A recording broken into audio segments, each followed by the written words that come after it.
Welcome back to Creating Cooperative Kids. I'm your host, Bill Corbett. It's annoying to us parents when our kids don't use phrases like thank you, please, I'm sorry, and you're welcome. We feel embarrassed and compelled to constantly correct our children, especially when we are out in public with them. But are saying these phrases considered etiquette or just manners? Constantly barking at our kids to shake hands or say hi isn't really a positive way of training our children. And of course, we question whether we're really doing it right at all. So I decided to seek out an expert in this field to help me answer some of my questions on this topic, and they may be yours as well.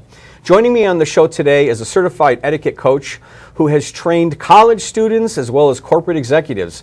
Karen Scarfo is the host of the radio show Community Connections and is frequently sought out for guidance on proper decorum and social grace. Thank you for taking time out to come and talk to me on the show, Karen. Thank you. The first question that I think a lot of parents have is the difference between manners and etiquette. And there's one the same, or are they interchangeable? Can you answer that? Absolutely. Well, pretty much etiquette in general are the rules that govern the manners part of it. And manners are more of the social skills and the things that you actually do, like saying please and thank you, you're welcome, and those things. And so there is a bit of a difference, but they do intertwine. Okay. So we want our kids to know these things, and I think one of the biggest problems we have is they don't arrive in the world with that stuff. They have to be trained, and training doesn't mean hitting them with a stick and bludgeoning them, No, you know, about getting to all. do that. There's other things we can be doing, right? Absolutely. And you know, training, as you say, does begin at home, and it should begin at home with the parents, and it should begin at a very, very early age. And you know the golden rule, which is treat others as you wish to be treated. So that should be the first thing that we venture into with manners and etiquette for children. And then of course the next step would be your please, thank you, I'm sorry, you're welcome, and those types right there, which are pretty common phrases or pretty common manners throughout, you know, all of the children that I've worked with, you know, even from kindergarten, pre-K, and all the way up. I think it's frustrating for me when it's brought to my attention when parents go, I say you're sorry, you know, because the parent is letting their frustration drive their feelings, their emotions, their actions, Absolutely. and the child's like, what are you talking about? Or they purposely won't say please or thank you or some things like that because they feel like, I'm not going to do it now that you're making me, because they don't get it, right? Absolutely. And you know, prompting is good. Prompting is good. However, it's in the way that you say it. I always say, and a good friend of mine has always said to me that it's not what you say, it's how you say it. So if you're constantly writing your child saying, don't forget to say please, don't forget, no, now we're going in, don't forget this, you know what I mean? The child now has become almost in a panic and like, oh, you know, how am I reacting? Whereas if you just say, oh, you know, you forgot to say please, again, in the presentation, it's all in how you do it. I like what you said, that training, a lot of training should happen by setting examples. So sometimes a parent will say, well, the other day my child pushed down a little boy on the playground and he would not say he was sorry. And what should I do? And I said, you know what I think you should do? You go over there and you stand with your child and say, I'm sorry. Right. And they don't have those kinds of verbal skills yet, right? Right.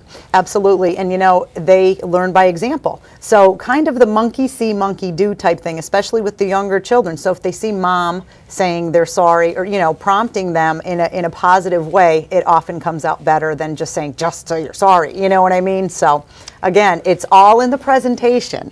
I've even used situations out in public, like if I saw somebody opening a door for someone, I'd stop my kids, go look. Point it out, right? See, and one day we saw an elderly couple walk out to the car, and she opened the door for him. Like, oh, look what she's doing! Isn't that so cool? Yes. And my kids are like, I guess, whatever, you know. but you do it anyway, or you can use television and videos as examples, right? Absolutely, absolutely. And you know, we live in a fast food, and I refer to it as a fast food society because everything is so timed. There's only so much time after school, and then they have sports, or they have a lesson, or they have a this. And there's not really the time, say maybe when you and I were growing up, where perhaps, you know, my parents sat me down and taught me how to set a table, or taught me, you know, which fork or which to use, you know, or different things. And, you know, with our fast food society now, everything is just so rushed, there's just not any time. and family time is so important. So I try to stress to people that one of the best things you can do to teach manners is to just sit down and have a meal together and just share that time talking about your day, talking about positive things. And it just, you can really put a lesson into that short little time. And what I love to do is point out to children, and actually more importantly have parents point out to their children when they do something right. Absolutely. And say, oh my gosh, look what you did. I loved how you fold the napkin and put it on your plate. Nice job. Yes. And focus more on the things they do well and less on the things they don't do well. Now I have to ask you, you're the first etiquette coach I've ever met, so what does an etiquette coach do? What do I do? Pretty much I follow the rules and practices of Emily Post. I have all of her editions of Manners and Etiquette, and pretty much what I do is I go out into school systems with the younger children all the way up through high school as well as college, and I teach manners. Now, you know, this can vary from different settings. Naturally, my program for youngsters would be different than the one that I have for college. I also do corporate training, so we train people, if you can believe this or not, how to properly, say, eat dinner for sales success. You don't realize how many faux pas are being made in the etiquette area, okay, that can cost you a client, a job, or something of that nature. So we do kids, we go all the way up and through, but again, it really, really matters and what is taught at home. So even if you just sharing a burger at McDonald's on a quick run through lunch, you know what I mean? Go through the different things and point out the positives, like you said. You know, great job, or, you know, I noticed that you used the napkin, or, you know, just positive reinforcement can go such a long way. And you're right. When in my early years, I spent 30 years in corporate America, and we would occasionally have dinners with clients. Yes. And I was appalled at some of the behavior that I saw Yes. at dinner, and there were some things I didn't know what the right thing was to do, Right. you know, and I thought, gosh, it would be great if we had this kind of training. So I can see very easily in the world of business how Yes. you can be a sought-after person. Well, you know, let me just say this. Have you, I mean, I'm sure you've attended weddings in the past, and I'm sure perhaps maybe your wife can attest, maybe more so the women than the men, but have gone to, say, a wedding or a formal event, and somebody has made an etiquette faux pas. And that was perhaps maybe one of the things that stuck out in your mind when you left that event. Maybe your wife said to you, oh my goodness, you know, did you see how she ate that, or how this happened? You know what I mean? So people don't realize in the sales arena, it's huge. A small faux pas can cost you that contract. And people are noticing and watching. So How soon should we start teaching our children?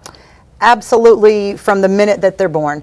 You know, you talk to them in a soothing, positive manner. And as they get older, I usually start off with about 3 years old. So when we'll go in and do preschool classes and, you know, just some general things. You start off small. Please, you're welcome, thank you, I'm sorry. Those are 4 of the things that we like to start with, the core 4, say. And you know, you can't do too much of it. Kids cannot hear enough of this, especially in society where everything is so rushed. There is a lot of rudeness. You know, we're growing up, the kids nowadays are growing up in a different time from when we've grown up. So it really needs to be brought out there. As long as children are allowed to watch programs, those reality programs Right. on late night TV, Right. not my kids, but the kids that my kids have to interact with, and drives Right. me crazy. It's really a rude world, and we need It more is. of people like you. So listen, I appreciate you coming on the Thank show you. and helping give us some guidance on this matter. And I encourage parents to seek out a local etiquette coach. Absolutely. And start teaching children early about manners and etiquette and demonstrate in front of them. Absolutely. Thanks, Karen. Thank you. Perhaps the knowledge you gain from this segment combined with some patience will help you train your child in some important social skills we want them to have as they grow.